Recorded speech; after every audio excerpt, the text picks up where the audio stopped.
Welcome back to my channel. Today's story is on the origin of the Huntress. I hope you enjoy.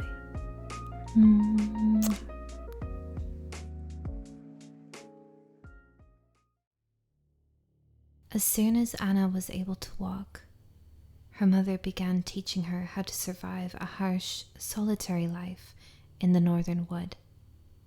The region was so remote that the breath of civilization seemed a rumor carried on a cold wind. The world outside their cabin was a vast, unbroken white in winter, and a spectrum of greys in the long, endless dusk of late autumn. Living in such an extremely remote and dangerous area required skill and resilience, a stubborn sort of courage that settled into the bones and never truly left.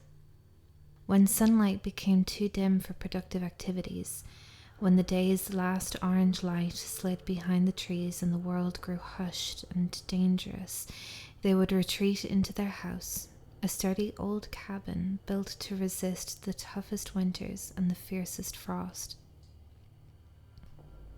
The walls, thick with rage and the memory of many storms, held a quiet warmth that only a peat fire and a shared breath could truly ignite. The roof creaked with the weight of snow that never seemed to end, and inside, the air carried the faint scent of pine resin and smoke. Close to the hearth's warmth, Anna would rest in her mother's arms, listening to the irregular, comforting tick of a metal clock that had learned to survive on little oil and many secrets. The two shared the few wooden toys Anna had, carved with patient hands and soft, careful cuts, and the masks her mother had crafted, masks that carried the forest's own face, the forest's mood. Some masks wore grim, carved smiles. Others bore solemn, almost ceremonial lines. They had become a kind of ritual, a language between mother and daughter, a way to speak to the world without angering it. Drifting off to sleep with stories and lullabies, Anna dreamt happy dreams, ignorant of the events that would soon change everything. In her dreams, the woods wore gentler faces, trees bowed in a friendly wind, streams sang in bright, clear voices, and birds spoke in crisp phrases that sounded almost like human laughter.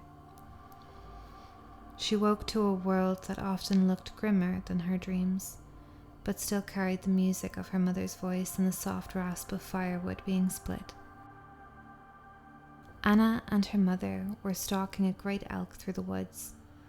They knew it was dangerous prey, a creature both beautiful and terrible, the kind that could vanish in a single shadow if you misunderstood its will.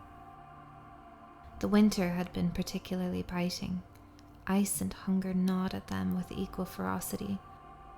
The elk, with its imposing antlers and the patient, wary gaze of a hunter, moved with a sly intelligence that made it seem almost human in its cunning.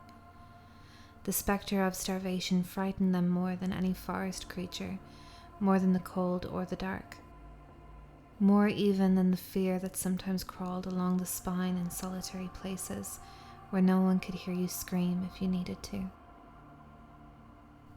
Without warning, the elk reared, bellowed, and charged at Anna. The world tilted into a hellish swirl of snow, breath, and thundering hooves. Anna was paralyzed with fear as the whole world seemed to shake beneath the immense beast's pounding hooves. The wind tore at her coat, and the cold bit at her cheeks as if it could steal her courage. The elk was close enough for Anna to see the murderous fury in its eyes, a gaze that seemed to scorch and freeze at once. When her mother threw herself in its path, axe in hand, a blood-curdling scream escaped her lips as the elk impaled her upon its antlers and hoisted her into the air, swinging her like a grotesque ornament on a wall that never shook with mercy. The beast paused, then launched back again as if testing a fragile object. Anna's mother's life, with all her strength, she brought her axe down on its head again and again while it tried to shake her loose. the sound of metal on bone and the elk's breath, hot and furious, filling the clearing. With a sickening crack, the antlers snapped, and Anna's mother was free. The beast collapsed, its legs buckling in a tangle of sinew and frost. Anna was too small to move her mother's broken body, so she sat with her in the clearing where she had fallen. The world felt suspended, a world that knew the end but did not want to fully acknowledge it. To distract her from the dying elk's cries, Anna's mother held her and hummed her favorite lullaby, a tune that seemed to pull the cold away from her bones for just a moment that stretched into a small, aching eternity. They stayed like that, the huntress and the elk getting quieter and colder, until Anna was alone in the silent forest. The moment of quiet was so complete that even the wind seemed to hold its breath. Eventually, she stood up and started the long walk back home, the weight of the world pressing down on her small shoulders. She passed the fallen branches and the muddy tracks where the elk had torn the earth with its hooves, and she could feel the absence of the woman who taught her to listen to every branch, every breath of animal, every change in the air. The forest, which had always seemed to speak in whispers, fell silent as if it too mourned the loss of her mother. Still a child, she knew just enough about life in the frozen forest to survive, not to thrive, to endure, not to conquer. She followed her instincts, a quiet, stubborn sense of direction, and gradually, almost without realizing, she became one with the wild. The woods, with their pale, patient trees and their endless patience for blood and hunger, taught her that life could be cruel and beautiful in the same breath. She got older and stronger and practiced her hunt, learned to listen to the snowfall as it fell in careful, deliberate patterns that only a hunter could hear. As she grew into a dangerous predator, her humanity became a half-remembered dream, a soft image of a mother's warm smile that flickered when she pressed her mind too hard against the cold reality of her existence. She widened her territory and lived off her hunts, moving with a quiet, practiced economy that made little sound and drew little attention. She worked her way up through squirrels, hares, mink, and foxes, each kill entering the ledger of her life with careful, almost ceremonial gratitude for the life that had fed her. Eventually she grew tired of them and hunted more dangerous animals like wolves and bears, creatures that required a deeper patience and a longer, steadier breath. When unsuspecting travelers came through her woods, she discovered her new favorite prey: humans.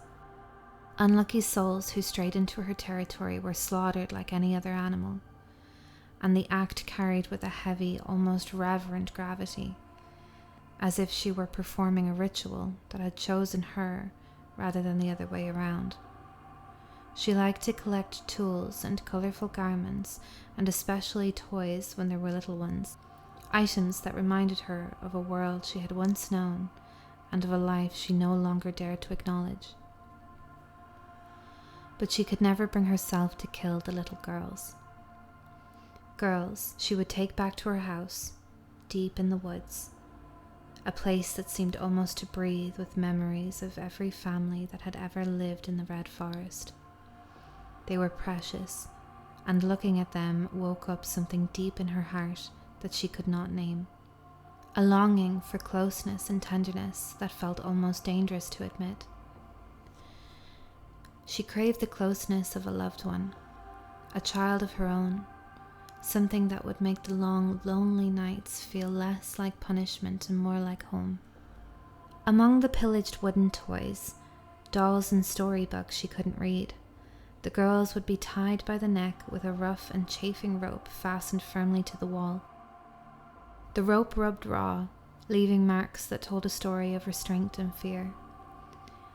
She couldn't let them wander off, or they would surely die outside. alone and starving, or lost in the enormous, indifferent forest.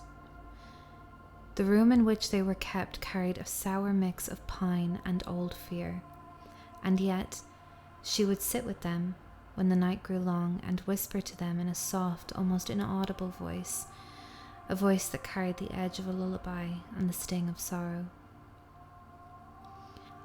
Every time the girls would waste away, die of cold or starvation.